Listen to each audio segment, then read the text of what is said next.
Nama lengkapnya Abdullah bin Utsman bin Amir bin Ka'ab At-Taimi Al-Qurashi. Sebelum masuk Islam, ia bernama Abdul Ka'bah, lalu Rasulullah menamainya Abdullah. Dia digelari Asy-Syiddiq, yang membenarkan. Biasa dipanggil Abu Bakar. Selain itu, ia juga digelari Al-Atiq, yang dibebaskan.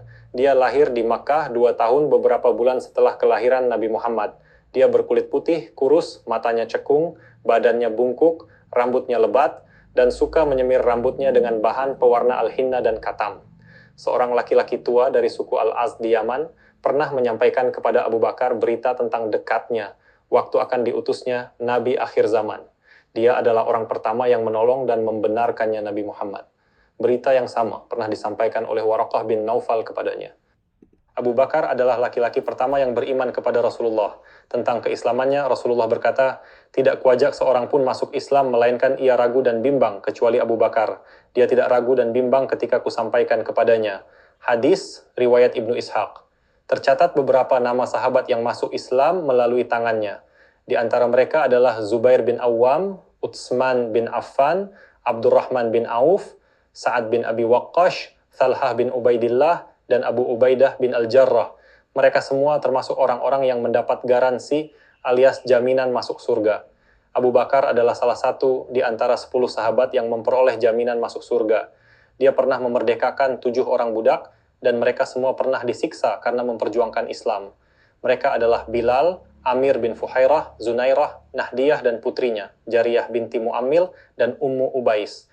Tatkala Abu Bakar bersiap-siap untuk berhijrah ke Habasyah, Ethiopia, dan dia sudah jauh dari kota Makkah, tiba-tiba bertemu dengan Ibnu Dughnah, pemuka suku Al-Ahabisi. "Kemana kamu hendak pergi, wahai Abu Bakar?" tanya Ibnu Dughnah. "Kaumku telah mengusirku, menyakiti dan mengintimidasiku," jawab Abu Bakar. "Mengapa hal itu bisa terjadi? Bukankah kamu telah bergaul dengan mereka secara baik, menolong orang-orang yang kesusahan, dan melakukan perbuatan yang makruf? Pulanglah dan aku akan menjamin keamananmu," kata Ibnu Dughnah. Abu Bakar pun pulang ke Makkah bersama Ibnu Dughnah. Setiba di Makkah, Ibnu Dughnah menyerukan, "Wahai orang-orang Quraisy, aku telah menjamin keamanan Ibnu Abi Quhafah, Abu Bakar. Karenanya, jangan sampai ada orang di antara kalian yang memperlakukannya kecuali dengan baik." Abu Bakar memiliki sebuah musyalla kecil di depan pintu gerbang rumahnya di daerah pemukiman Bani Jum'ah. Dia selalu menunaikan salat di musyalla tersebut. Karena Abu Bakar adalah orang yang berhati lembut, maka pada saat membaca Al-Quran, ia selalu menangis. Hal ini mendorong anak-anak, para budak, dan kaum wanita di sekitar musyallanya selalu mendekatinya. Mereka terharu dan heran melihat kondisi Abu Bakar yang semacam itu. Kemudian, beberapa orang pemuka Quraisy menemui Ibnu Dughnah sembari berkata, "Wahai Ibnu Dughnah, Anda menjamin keamanan laki-laki ini, Abu Bakar, untuk tidak mengganggu ketenangan kami. Jika ia salat dan membaca apa yang dibawa oleh Muhammad, yaitu Al-Quran, ia selalu menangis. Kami khawatir anak-anak, kaum wanita, dan orang-orang lemah kami akan termakan fitnah. Datangkanlah dia kemari dan suruhlah ia masuk ke rumahnya dan melakukan apa saja yang dia kehendaki." Setelah itu Ibnu Dughnah pergi menemui Abu Bakar seraya berkata, "Wahai Abu Bakar, aku menjamin keamananmu bukan untuk mengganggu ketenangan kaummu. Mereka tidak suka melihat keadaanmu saat ini, dan mereka merasa terganggu dengan hal tersebut. Masuklah ke rumahmu dan lakukanlah apa saja yang kamu kehendaki. Ataukah aku menolak jaminan keamananmu dan aku ridha atas jaminan keamanan dari Allah?" kata Abu Bakar. "Kamu menolak jaminan keamananku?" tanya Ibnu Dughnah. "Aku telah menolak jaminan keamananmu," jawab Abu Bakar. Ibnu Dughnah berdiri sambil berkata, "Wahai orang-orang Quraisy, Ibnu Abi Quhafah, Abu Bakar, telah menolak jaminan keamananku. Sekarang terserah kalian apa yang akan kalian perbuat terhadap sahabat kalian ini." Setelah itu, orang-orang bodoh kaum Quraisy mulai berani menganggu Abu Bakar. Mereka terkadang meletakkan tanah di atas kepala Abu Bakar sewaktu berada di Ka'bah. Abu Bakar bersama Nabi pernah naik ke puncak Bukit Uhud, bersama mereka Umar dan Utsman. Tiba-tiba Bukit Uhud bergetar. Nabi berkata, "Tenanglah Bukit Uhud, di atasmu ada Nabi, Abu Bakar Asy-Syiddiq, dan 2 orang saksi." Maksudnya Umar dan Utsman. Hadis riwayat Al-Bukhari. Suatu hari Rasulullah bertanya kepada para sahabat, "Siapa di antara kalian yang berpuasa pada hari ini?" "Saya," jawab Abu Bakar. Rasulullah bertanya lagi, "Siapa di antara kalian yang mengiringi jenazah pada hari ini?" "Saya," jawab Abu Bakar. Rasulullah bertanya lagi, "Siapa di antara kalian yang memberi makan fakir miskin pada hari ini?" Saya, jawab Abu Bakar. Rasulullah bertanya lagi, siapa di antara kalian yang menjenguk orang sakit pada hari ini? Saya, jawab Abu Bakar lagi. Rasulullah Shallallahu Alaihi Wasallam lalu bersabda, tidak terangkum semua hal tersebut pada diri seseorang, melainkan ia akan masuk surga. Hadis riwayat Muslim. Abu Bakar digelari Asy-Syiddiq karena ia membenarkan peristiwa Isra. Tentang Abu Bakar, Nabi pernah mengatakan, sesungguhnya tidak ada seorang pun di antara manusia yang sanggup berkorban dengan diri dan hartanya karena aku selain dari Abu Bakar ibnu Abi Quhafah. Sekiranya aku ingin mengambil seorang kekasih, aku akan mengambil Abu Bakar sebagai kekasihku. Akan tetapi persaudaraan Islam lebih utama. Hendaklah kalian menutup semua pintu yang ada di masjid ini kecuali pintu Abu Bakar. Hadis riwayat Bukhari. Rasulullah mempersaudarakan Abu Bakar dengan Kharijah bin Zuhair. Dia pernah mengatakan, seandainya satu kaki saya berada di dalam surga, dan yang satunya lagi berada di luarnya, berarti aku belum aman dari tipu daya terhadap Allah. Ayat berikut diturunkan berkaitan dengan Abu Bakar. Allah Subhanahu wa Ta'ala berfirman, dan kelak akan dijauhkan orang yang paling takwa dari neraka. Surat Al-Lail ayat 17. Abu Bakar adalah teman setia Rasulullah dalam perjalanan hijrah dan yang menemani beliau ketika berada di Gua Tsur. Abu Bakarlah yang dimaksud dalam firman Allah Subhanahu wa Ta'ala berikut, dia salah seorang dari dua orang ketika keduanya berada dalam gua. Surat At-Taubah ayat 40. Abu Bakar tidak pernah absen mengikuti semua peperangan bersama Rasulullah. Putrinya, Aisyah Ummul Mukminin, adalah wanita yang paling dicintai oleh Rasulullah. Istri-istri Abu Bakar yaitu Ummu Ruman, Qutailah, Asma binti Umais, dan Habibah. Dia memiliki 6 orang anak, 3 perempuan dan 3 laki-laki. Anaknya yang laki-laki adalah Abdullah, Abdurrahman, dan Muhammad. Anaknya yang perempuan adalah Asma, Aisyah, dan Ummu Kulsum.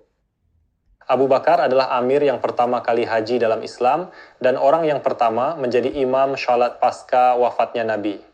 Setelah Nabi wafat, kaum muslimin mengalami kegoncangan. Abu Bakar dengan tegas mengatakan, barang siapa di antara kalian yang menyembah Muhammad, maka sesungguhnya Muhammad telah mati.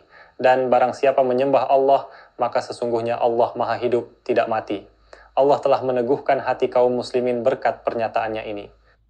Pada tahun 11 Hijriah, kaum muslimin memilihnya menjadi pengganti khalifah pertama Rasulullah.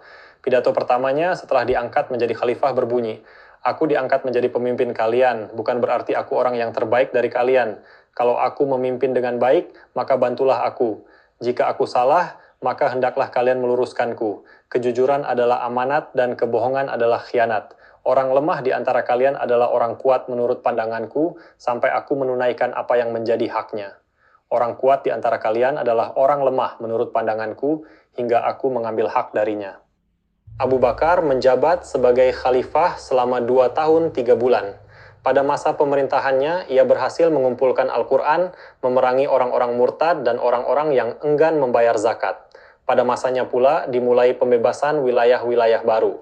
Ia meriwayatkan 142 hadits dari Nabi, dan di antaranya ia pernah menyampaikan kepada Nabi, ajarilah aku sebuah doa yang aku bermunajat dengannya di dalam salatku. Beliau bersabda, katakanlah, ya Allah, sesungguhnya aku telah menganiaya diriku dengan aniaya yang banyak, dan tidak ada yang mengampuni dosa selain Engkau, maka berilah aku ampunan dari sisimu, dan kasihilah aku, sesungguhnya Engkau maha pengampun lagi, maha pengasih. Hadis riwayat Al-Bukhari. Tentang Abu Bakar, Hasan bin Sabit bersyair, jika kamu teringat suatu hajat dari saudaramu yang kamu percayai, maka ingatlah apa yang pernah diperbuat oleh Abu Bakar. Dia adalah sebaik-baik manusia, yang paling takwa dan yang paling adil sesudah Nabi. Ia pula orang yang paling menepati apa-apa yang diembannya.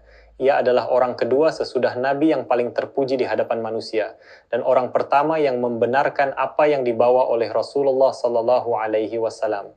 Tak kala Abu Bakar meninggal, Ali bin Abi Thalib berujar, semoga Allah mengasihimu, wahai Abu Bakar. Anda adalah teman akrab Rasulullah, sahabat setianya, tempat curahan hatinya, tempat menyimpan rahasianya, dan sahabatnya yang diajak bermusyawarah.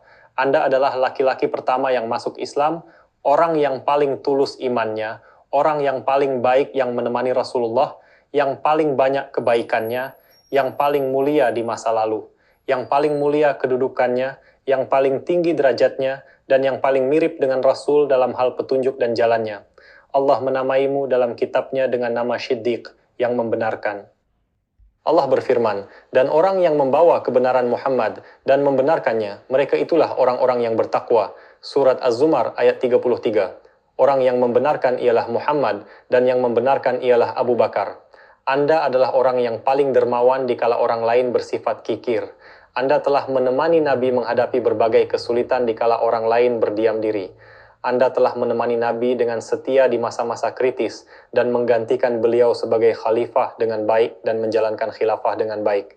Tak kala Abu Bakar sakit, para sahabat mengatakan kepadanya, "Bolehkah kami memanggil dokter untuk memeriksa penyakitmu?" "Dokter telah memeriksa penyakitku," jawab Abu Bakar. "Apa yang dikatakan dokter tentang penyakitmu?" tanya mereka. Abu Bakar menjawab, dia mengatakan, "Sesungguhnya aku maha kuasa berbuat apa yang aku kehendaki." Abu Bakar meninggal tahun 12 Hijriah dalam usia 63 tahun, persis seperti usia Nabi saat meninggal. Jasadnya dimakamkan di samping makam Rasulullah Shallallahu Alaihi Wasallam di kamar Aisyah. Sebelum meninggal, ia menunjuk Umar sebagai khalifah yang menggantikannya.